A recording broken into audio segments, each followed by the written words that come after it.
Traders, August 26, 2018. It's a Sunday. Markets closed. Going to provide another update on BioAmber, BIOAQ. Remember last week I stated, hey, she needs to go up by Friday. Otherwise, she's a sell. I said Monday might be too late. Here's the thing. Now it's looking a little shady. It's still in play. If you guys got in long last week or got in long at the lows at around one and a quarter, even 1.5 cents, the key number is a penny.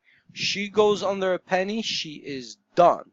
I would honestly believe if BioAmber cannot go back up tomorrow by 0.14, maybe 0.0145 or higher within the first 30 minutes to an hour, this stock is going lower, and whoever's in this, make sure you adjust your stops properly and get stopped out accordingly because it could head lower.